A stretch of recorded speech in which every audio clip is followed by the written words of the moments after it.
You've also been criticized for your lack of foreign policy experience. Do you think one has to do with the other, or do you think...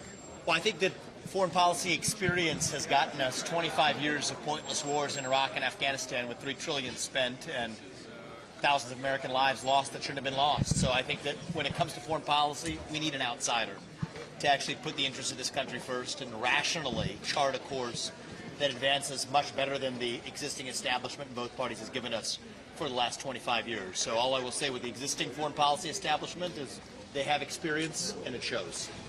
Yeah. Fox 5, do you have one? Any? No. Okay. This news has a question here. Yes. All right, so as one audience member noted, we are in Trump country, but we're also in Haley country. She has attacked you specifically on your foreign policies or lack thereof. Any message for her tonight after you've clearly taken a more stronger approach, at least on Israel? I think she has foreign policy experience, and it shows. Frankly, supporting pro-war policies that haven't advanced American interests, but I'm not running against any of them as individual candidates.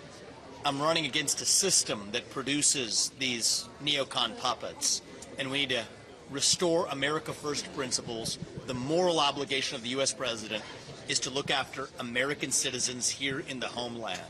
And I think anybody who takes a different view is not suited to be our commander-in-chief. They can go serve in multilateral international institutions, but for the White House, we need a president who looks after the interests of Americans. And it's going to take a new generation of leadership to do that. That's why I'm in this race. CNN Will Hurd suspended his campaign today for the White House and endorsed Nikki Haley. Any reaction to that? I hadn't heard that before.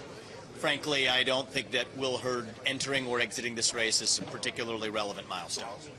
Why the sudden swing to South Carolina? Do you plan on coming here more?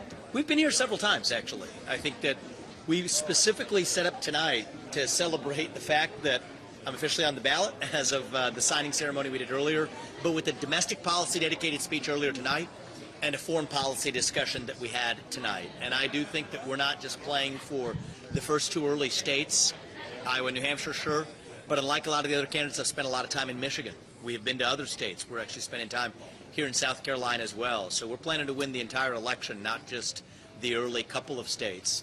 First in the nation, though, in the South is critical. I think what we've seen every time we've come here is the audience is really receptive to my message, even though fewer people in this state know who I am at the start of this campaign. It's my job to let them know who we are and what we stand for. And I think today was a great success. Grateful to be here. Following up on Ebony's question, Will Hurd did endorse Nikki Haley. What is your reaction to that, given that she is doing well in a lot of recent polls? I think there's a deep ideological divide in the Republican Party. Do you want to advance the interests of this nation, or do you want to stand for nebulous interests that have historically taken us into wars in places like Iraq and Afghanistan that haven't advanced the U.S. interest? Are you a speaker for super PACs? Is your campaign principally funded by super PACs, or are you an independent patriot who speaks the truth? That's a deep ideological divide in the old establishment of the Republican Party versus where the future of this party is going, where the future of this country is going. And I think it will take someone from the next generation to reach the next generation and revive national pride. I think yesterday's politicians are for yesterday.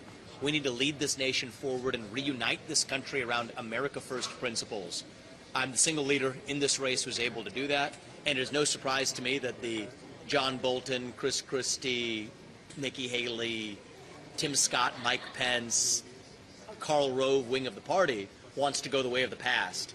I'm here to take us the way of the future, which is putting the interests of this nation first without apologizing for it. Mr. Ramaswamy, if you were currently president, how would you handle a phone call with Prime Minister Netanyahu of Israel? With candor, with honesty, and with support. I think the number one question we need to get to the bottom of is the abysmal failure of U.S. and Israeli intelligence in failing to anticipate or react to what happened, and the abysmal failure of the defense on the ground in Israel. We need to get to the bottom of what actually happened.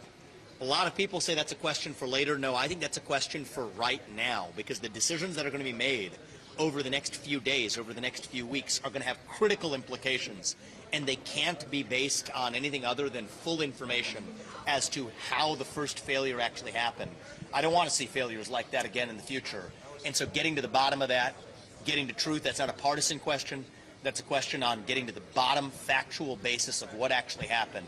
That's the critical question that, frankly, I'm a little surprised nobody in either party is asking. They're saying that's a question for later. I reject that. That's a question for now.